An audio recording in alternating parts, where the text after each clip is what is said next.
ये जो एक तो खिचड़ी तो रोज ही होती है, मगर अभी हम इन और आउट की बात कर रहे हैं जी। कि एक इन और दूसरे आउट। तो आपका इस मामले के ऊपर क्या तबसरा है? अस्मा बहन, ये सफर तो हमारा 76 सालों से जारी है। कभी किसी को इन कर दिया जाता है, किसी को आउट कर दिया जाता है, और जिनके पास इन एंड आउट करने का इख्तियार है पाकिस्तान के अवाम, वो कभी ये अपना इख्तियार एक्सरसाइज नहीं कर सके। बिल्कुल। पाकिस्तान की तारीख में कोई वजीर आजम अपनी मुद्दत पूरी नहीं कर सका, सब आउट हो जाते रहे थे अपनी 5 साल के लिमिट से पहले ही, और फिर उनकी जगह नए लोग मंजूर नजर होकर पहुंच जाते थे। तो हमारे ये जो हम दायरों का सफर जारी रखे हुए हैं, ये दायरों का सफर आखिर हम कब बदलेंगे? और इस दायरे के सफर ने आज तक हमें दिया क्या है, सिवाय इसके कि पॉलिटिकल अनसर्टेनिटी, सियासी बहरान, केओस, एक पोलराइजेशन। आज जो मियां साहब का जो फैसला है उसमें भी आप देखें, एक आम आदमी के पॉइंट ऑफ व्यू से देखें, हम तो खैर थोड़ी बहुत खबर रखते हैं कि क्या मामलात चल रहे हैं, क्यों विक्टिमाइजेशन शुरू हुई, वो एक पस मंजर से आप और मैं वाकिफ हैं, किरमानी साहब भी वाकिफ हैं, लेकिन आम आदमी के अगर नुक्ता नजर से देखें तो आज किस फैसले को ठीक माने?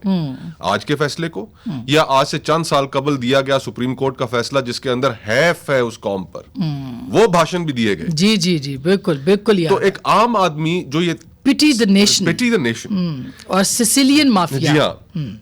तो अब एक आम आदमी के अगर नुक्ता नजर से देखें तो हम पाकिस्तान में हम सब क्या चाहते हैं? हम सब ये चाहते हैं कि अदालती निजाम ऐसा हो कि जिसके ऊपर तमाम फरीकों को एतमाद हो, हर शख्स को ये एतमाद हो कि यहां से इंसाफ पर मबनी फैसला आएगा।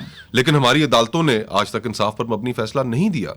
उन्होंने ताकतवर हलकों के कहने पर फैसले दिए, पहले भी देते थे, आज भी दे रहे हैं। और इस सूरत हाल में अब अगर आप ये बात ठीक है, और अगर ये दावा करते हैं कि गलतियां दुरुस्त की जा रही हैं, अगर गलतियां दुरुस्त की जा रही हैं, तो फिर एक और इस मुल्क के अंदर अदालती कत्ल भी हुआ था भुट्टो का, उसकी गलती को कब दुरुस्त करेंगे? और फिर इन लोगों से कौन पूछेगा? ये गलतियां तो चलें कर लेते हैं, वो भी तो अंडू होना चाहिए ना, जो बिल्कुल तस्लीम कर लेने से कोई माफी तो नहीं मिल जाती है। और फिर अस्मा बहन, ये माजत भुट्टो साहब का जो कत्ल है उसकी तो ऑन रिकॉर्ड, यानी तमाम जज साहिबान जो है वो कह चुके हैं, उन्होंने फैसला दिया कि वो गलत कत्ल था। और फिर उसके बाद ये भी देखिए कि चलें ये सारी चीजें तो हो गई, आप इन एंड आउट भी लोगों को कर लेते हैं, अदलिया अपना कंधा भी फराहम करती है, लोगों को जेलों में भी डाल देते हैं। अच्छा चलें, आप माजी की गलतियां आप ठीक कर रहे हैं, कम से कम आज गलतियां ना करें। लेकिन जो गलतियां की हैं उन पे कौन कोई पूछ सकता है? कोई नैब से पूछेगा? कोई इन जज साहिबान से पूछेगा कि आप कोई भी नहीं, कोई इम्प्यूनिटी के साथ? बिल्कुल।